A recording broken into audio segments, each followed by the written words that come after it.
girl G here. Welcome back to my channel. I wanted to come and talk to you guys really fast about a couple of things that have been, in the headlines a little bit. Y'all been asking me to get my little 2 cents on it and whatnot. So here I am to talk about it.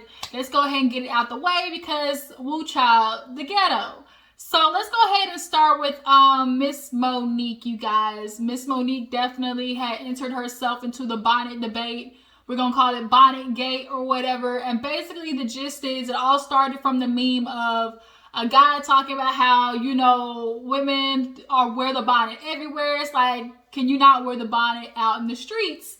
So then Monique decided to basically say like, oh, if you want to be as a queen, you gotta, present yourself as such, dress how you want to be addressed type situation. And everybody was looking at her, but you're talking to us, first of all, in a robe. Secondly, allow me to wear what I want to wear outside, because all I'm doing is going inside to go and get a gallon of milk and some eggs and a drink and come outside. Like, if I want to wear a bonnet, that ain't none of your business. That ain't none of your business, basically. So it kind of honestly is just like this weird to each his own situation. A lot of people do kind of straddle the line, though, unfortunately. It's not just don't wear a bonnet outside. Like, don't do that, right? It's not about, you got to make sure you are presentable should something happen, should you run into somebody, should your future husband, wife, / whoever the next person is be in the store, you at least want to be presentable. And it's also a little part of don't be the niggas on scene type situation. Like, subconsciously, I think the Black community always is making sure we don't look like, the animal Black people that white people expect us to be. You don't want to be the Black person showing up late. You don't want to be the Black people turning up at a party. You don't want to be the Black people causing fights at a situation, even though you might be justified, because at the end of the day, they're going to look at you and be like, huh, niggas, like, what else do you expect?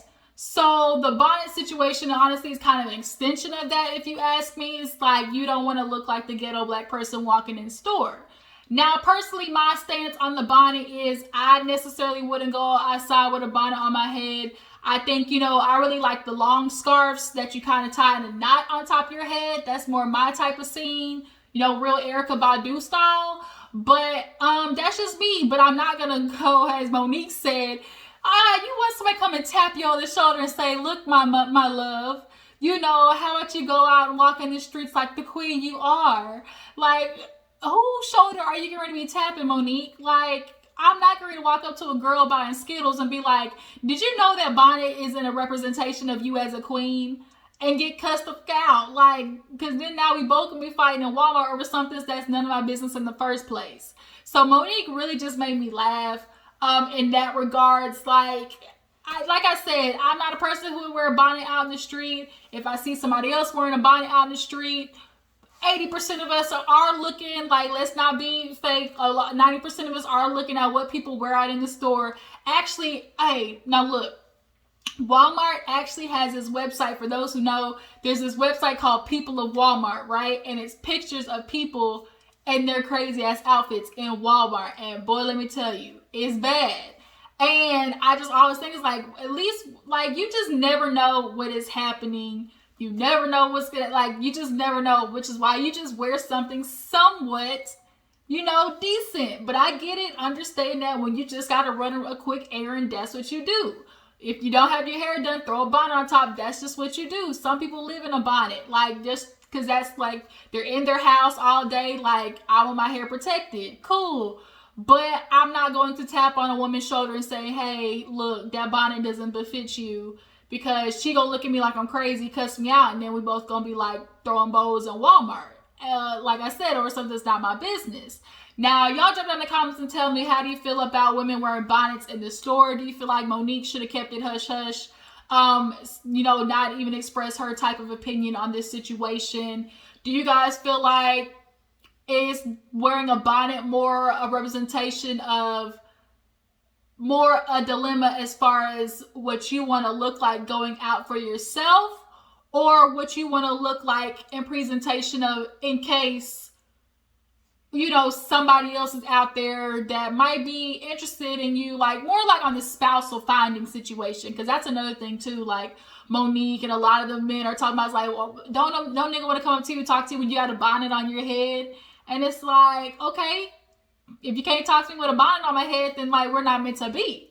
Like I said, I'm not gonna judge you. You want to wear a bonnet on your head, you do you, boo boo. Not my cup of flavor. I am gonna judge you, however, if I can't see your ass cheeks in the store. I'm sorry, like that. That's just me. I'm gonna look at you. I'm gonna be like, why? Secondly, panty lines. I despise panty lines with all. It just makes me cringe. I grew up, like, I remember in high school, like my coach, when we played volleyball, she told us to either go commando or start wearing thongs. That was the first time I ever started wearing thongs, was because of volleyball. Because our coach did not like, it's real tacky seeing like that long like panty line on the side. Then you're digging your wedgie out on court. Like, it's not cute. And so when you see a girl who got on a skin tight dress and it all just panty line bunched up, like that's just not becoming. Like, if you ask me, like those type of things bother me more than a bonnet on somebody's head. You know, if I see, you know, the titties hanging out the front of the shirt, like there's no support, I'm looking like, hello, like, do you not feel that breeze? Like, I'm just like, that's where my judgment is going to. So here's my question I want to drop down in the comments. When you go into a store, which one bothers you more, the bonnet on the head or a tacky outfit? That's what I want to know. Drop in the comments and let me know. Let's go ahead and move on to the next. Let's go ahead and talk about somebody else in the race debate or something around. I don't know, just in the realm of, you know, black people. Let's talk about Kenya really fast. She decided she want to give her little Kenya. I think Kenya just can't help herself. Like, when something's going on, like, she just can't help herself but to do just that little push or just that little poke, like to remind people I'm still here. So we all know Beverly Hills Housewives is going on right now. Garcelle had a conversation with Kyle about, you know, the whole charity situation. I love Beverly Hills Housewives. So basically, Kyle put Garcelle on blast about not paying for a charity. And Garcelle was like, take that back. Like, you better not, like, that is a lie, Kyle. Don't say that. And the debate was, did Kyle say that because she was black, or did she just say that because it's TV, I'm going to be petty, I'm take my shot at whatever makes you look bad? Personally, that's how it came off. Like, when Kyle said it, it was said more as if like, ooh, I was holding this in my back pockets, because it's more of like, bitch, how dare you talk about me, but you don't even pay your like charity bills. Like, don't be trying to like come after me, and this is what you're not doing. And had it been anybody else, as Garcelle asked, if I was a white woman, would you have done the same thing? I personally believe Kyle would have done the same thing, because it's less about like the color and more about how it makes the person look, you know, in comparison to you. So Garcelle kind of had to educate her, and it's like, yeah, you might not see it as, oh, it's a color thing, but I'm the only black girl in the cast. So for other people, it's going to be, oh, here goes that black girl. Like, you never trust them to pay for their stuff. They don't pay for their rent. They don't pay for their tips. Like, Garcelle just kind of had to give her a quick, you know, ABC lesson on that. And Kenya felt like, oh, we need to quit turning everything into race. Like, it's not a race debate all the time. Kyle, she's basically saying that she stood with Kyle. I think Kyle and Kenya probably developed a relationship on that Housewives All-Star situation that's been going on. And I think that's probably why Kenya was kind of throwing her hat in the ring when it came to that. But everybody, of course, went down Kenya's throat, because it's like, bitch, why you talking? For one. For two, she's like, every time it's not a race debate. Who turned it into a race debate? This is honestly the first time Garcelle brought up anything as far as, you know, the treatment of a black woman versus white woman on the show, period. And it wasn't like a debate. It was simply an educational moment of, hey, you live this life of privilege that makes you unaware of what that makes it look like for me as a black woman. So it's like, you already know people don't F with you. Like, you just keep giving them reasons to just like keep kicking you towards the bottom even more. And it honestly just was used like, what was the point of saying it? Like, that honestly was something you could have kept to yourself. But I think, like I said, Kenya just likes doing those things where she throws her hat in the ring a little bit, just be like, oh, don't forget me, I'm still here. Because a lot of traction is picking up on, the other franchises. It's not looking too good for Atlanta. And, with the stirve coming around, like, apparently, obviously with a mix-up coming on the cast, I think Kenya is just kind of doing her little due diligence of making sure there's always, whether it's hate or love, regardless, it's talk about her name. So I think that's honestly what Kenya is kind of like doing to me. So move on, let's go ahead and talk about Woo Child, the ghetto of Akbar and Alexis Skyy. Where do we begin with this one? So, point blank period, they got drunk at the club, started fighting. They showed up together, left apart. I don't know how they went from taking a picture together to 30 minutes later, bitch, F you, da-da-da-da, that's why your child, she called her the R word. She's like, that's why your child retarded. Like, who says that? Who says that? Akbar, that is not a good look for you. Akbar, you have really been doing good, finally getting good traction on your name. Your music's getting out there after all the hoopla that you caused on, reality TV as far as Love and Hip Hop goes. And she basically went in and was like, Alexis, we all know your baby, is special needs because you had cocaine in your system. Like, she was laying it out there. Alexis, like, you was sleeping on my couch. Like, all you want to be fronting, all of y'all fake, nobody's industry is real. It was like, she was going off. And now Alexis is now going off because here it is, you done brought her child into it. So you know what she got to say? Akbar, you talking about my kid, but where the hell are yours? Now, we all know since Akbar has come on the show, she talked about her journey of not having her kids. They've been spread out all over the coast. And when Alexis said that, Akbar, I guess, took that as a jab of her kids. But it's like, no, Akbar, we're not talking about your kids. We're talking about you. Because you said you needed to make some more money in order to support your kids. And from what I'm seeing, you're making a nice little lick, performing and doing these little things at the club here and there. I'm sure getting paid from Instagram. Where are your kids, Akbar? Where are your kids? And it's like, that's why like the foster system, y'all, so effed up. Just taking care of people. This is why people who shouldn't have kids, Judge Abbott or Governor Abbott, this is the exact reason why you should stay on nose out of women's business and abortion, okay? Let them choose what they want to do with their body. Because no point in bringing a child into the world that doesn't deserve the life that they're about to get of, improper treatment. And unfortunately, Akbar, like, it's very clear that you feel like, well, I've already been out of my child's life this long. They don't need me. Why should I show up? But what they're going to see is you out here living the life, making money, rapping, diamonds and pearls. And where's my mama at? Why am I still over here on, EBT and WIC card? That's what they're going to see. But Akbar, she kind of, I guess, got a thread about being in Philly. Like, everybody basically told her to get out of Philly. Like, you're not safe here. She kind of sort of apologized from a little bit of a live that I saw. She basically just talking about like, oh, this is just so hard. Like, people constantly judging me. I've always been on my own. Even to the point saying like, I don't want to feel this anymore. Like, people thought she was suicidal for a second. Like, obviously the pressures of being a celebrity or someone known, like, are there. So I am sympathetic to that aspect, but you can't, like, when you're growing, yes, there are going to be moments that take you back to the old person where you don't want to be. Like, you were improving, Akbar. Like, you weren't in any mess.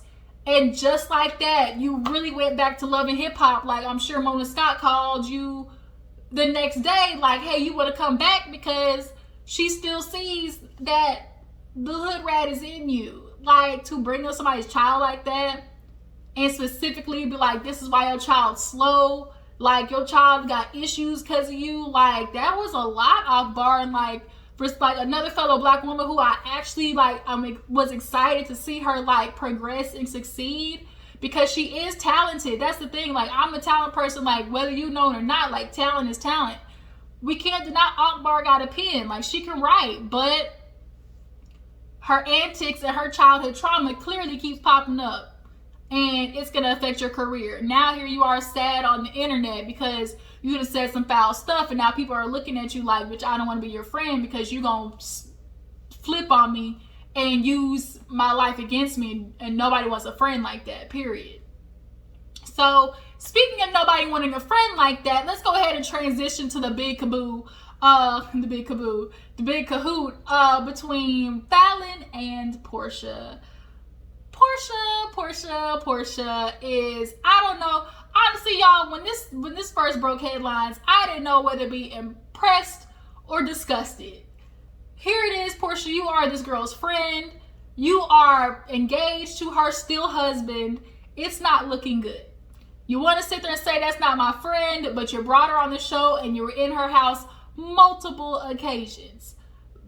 Bitch, you acquaintances. I'm sorry, you didn't drink my alcohol, ate my food in my house. Like, that definitely deserved a conversation. But here it is. Falynn is now going to do a YouTube interview. Apparently that leaked. And everybody, of course, is antennas is up because we're trying to see, what's gonna happen. Is Falynn gonna say like, she knew Porsha was, slimy all along? Like, did she have any hint about Simon cheating during the relationship? Because for y'all to all of a sudden pop out engaged, like y'all was on some sneaky link shit. Like y'all was on some like meet me at the back of Dennis's hot dog spot type stuff. And now he got a bag and fixed his teeth. Shout out to Cardi B. And they definitely are getting TV ready. It's honestly starting to look like a soap opera, and like people are really starting to think like this shit can't be for real. Like they playing at this point, like this got to be a storyline, because it's just like you're thinking like nobody can make this up. Like nobody can write this. Like this really cannot be happening. And so Porsha is obviously getting the side eye from people because it's like, ooh, first of all, bitch, you can't be trusted. Like you're the girl that say, hey, I trust my man, but I don't trust that bitch. Like that's Porsha. And then it's you not pregnant, you're engaged to him. Oh, did I mention she has his name tattooed on her neck? Her neck, y'all, has his middle name is tattooed on her neck. She became Dennis 2.0. We all know Dennis got about 4 or 5, his names tattooed on his body like an Etch-a-Sketch. So I guess Porsha decided she was going to join the club. And she said, yeah, I got him tattooed on. Like, why not? Like, we're in love. Like, this can't be real. I hope that it really is that temporary ink that fades after a while, because this is not it, Porsha. And the other half of me is slightly impressed because when they say, understand the assignment, get the bag, Porsha has been doing nothing but getting the bag, y'all. She's only been on the up and up from Cordell to whatever that dude's name was, Peter, Nick or something like that. She was getting ready to do a baby nup with. She gets to a dentist who looked like a toad but got money. She knew he wasn't about nothing, but she was like, oh, he loved me, he got money, he got his own house. Legs just kept opening up. Now she's impregnated and she knows her child's going to be taken care of as well as her. So now you leave Dennis because we all know he can't be trusted. He cheated on her while she was pregnant and after. And now we get with a man who's 50, 60 years old and is clearly using Viagra or Blue Chew to get it up. And Porsha, you just got done having sex with a stripper on national TV. So we're not going to sit there and act like those two correlate at all. But yeah, other people are like, I'm slightly impressed, y'all, because I mean, when you write the success of Hodem, this is it. Is it not worth $40 million when they say like, oh, I want to make sure I get the dude that got the money. Like if I'm going to be with somebody, he better have a bag. He got the private jet worth $40 million. Hell, apparently the divorce stuff, Falynn's only walking away with 100 or something thousand. So I guess he had a contract or, prenup or whatever that was airtight. Like, I guess Porsha did the damn thing. Like, I don't know. It couldn't have been me. And I guess it's a good thing Falynn is who she is, because had she met an Evelyn or Tammy, her dome would have got knocked off. Period. Speaking of, let's go ahead and move on to the last topic, y'all. Porsha, tell me what y'all feel about her Falynn doing this interview. You know, Simon said that apparently Falynn was pregnant by a dude that she cheated on him first with. So I doubt that. I honestly do. You know when men F up, they gotta try to find a reason why the girl, like, why, oh no, she did this. And it's like, nigga, quit lying. Like, you know, men always try to find something the girl did to justify their reasonings. But yeah, I think they said the 10th is coming out, so we're gonna stay tuned. Y'all drop in the comments, tell me how you feel about Porsha, you know, buying him all this fancy stuff on his birthday. Do you guys think they'll last? Do you think she's gonna get knocked up by him? I mean, she did her job with getting impregnated with Dennis. Is she gonna understand the assignment and copy and paste?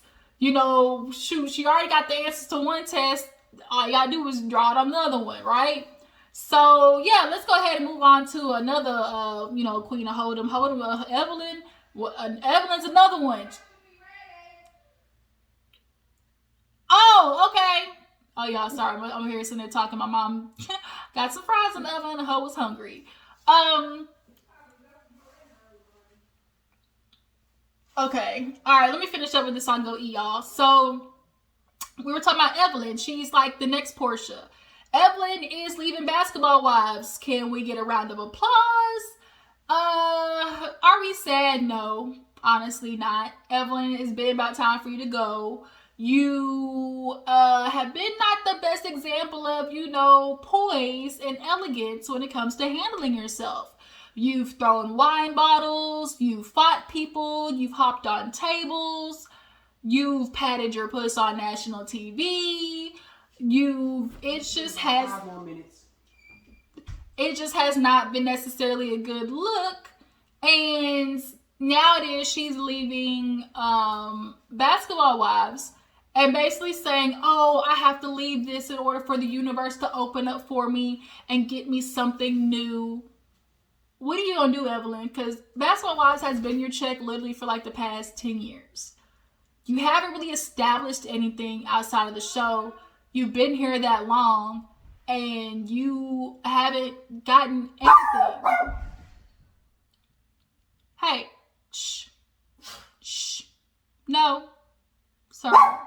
Hey, last but not least, you guys, let's go ahead and get into Evelyn. Like I said, Evelyn is leaving Basketball Wives. It is definitely not like it's been a long it's needed to happen. Like, Evelyn, we have been waiting for your ass to literally get kicked to the side ever since Shawty low-key threw her friend to the side.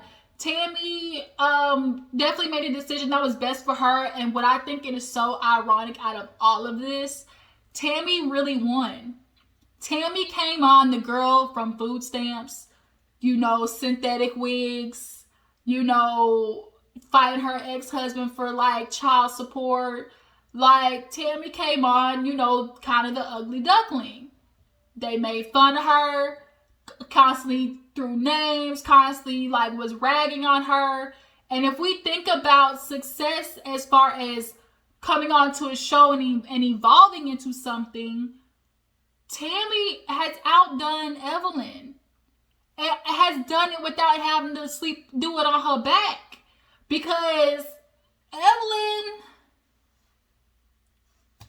like I said, she done hopped all sports associations from NBA to NFL. Like, she's done it to MLB. Like, she has made it all the way around the world. She done caught a lick from each of one of them and has done nothing yet with the money. Like, Evelyn, what are you doing? Bitch, what are you doing? Like, I can't. The only thing left for her to do was start a YouTube channel and try to do Living Lazada via YouTube, because the shit didn't work on OWN. I just honestly just like, I'm disgusted with Evelyn. Obviously, with things, so how stuff ended with OG, that just was like a bad taste. Shawty definitely left her out to dry with that situation, because Shawty never once went to talk to OG. Ever. And I think Shawty just did. Shawty was going to keep herself out of that for as long as she could. And Evelyn low-key, like, did not get any type of like, hey bitch, I'm gonna give you a helping hand. Nothing. First of all, Evelyn didn't deserve it anyways because, bitch, your ass is colorist, okay? We all know what you meant. Bitch, you ugly. He didn't want you. And when she hit you with that Chad Ochocinco wanted me. Chad Ochocinco wanted me. Yeah. No, he didn't, bitch. Hey, came back with the proof. Text messages, okay? And he set your ass up. Still to this day, doesn't make any sense how this man abused you. He all this and that. How dare she go back to my abuser? Oh, she's taunting me with him. But then you text that same nigga asking for proof of OG. Bitch, bye. Like, Evelyn, get a life. Maybe you want to get with Porsha, ask how she did it, see if Simon got a friend. Y'all damn near the same person. You know, Porsha wrote the playbook, hell, or at least you wrote it and Porsha remixed it. Like, at this point, Evelyn, what do you have going for you? Y'all, well, tell me what, drop down in the comments and see what is next for Evelyn Lozada? What can she do after Basketball Wives? Matter of fact, should Basketball Wives continue? Apparently, it's rumored that there's going to be a shakeup. There's always some shakeup coming. Do you think this should be it? Like, should Basketball Wives be a no-go at this point? Or because now I think they said Angel Brinks, Duffy, British, and somebody else are now going to be on Basketball Wives. I don't know how I feel about that. I know British is with that Lonzo dude or something like that, and they went viral for a whole situation. And I don't like Duffy. Duffy did some shit that I didn't like that season she was on. So honestly, it might be like, let me tune into one episode and see what the fuck they're talking about. But other than that, like, I'll catch it on the flip side, basically. So, yeah, that's kind of everything that's been happening, y'all. Like, it's been a lot, but just, like, pretty mellow in between, y'all. Everybody just acting up. From Evelyn Lozada to Porsha to Simon himself. Simon, I hope your dick fall off. I hope you take one of these Viagra's and your dick blow up. Because, like, bro, you foul. Porsha and your vagina gonna fall off, too. You and Evelyn Lozada's. Y'all. Drop down in the comments and tell me what you think about the topics we discussed today. What do you see next for Evelyn Lozada? Should Porsha be getting a round of applause? Did she understand the assignment? Did she do what she was supposed to do? You know, like when they say, find your man, get the bag. Like, did Porsha not do that?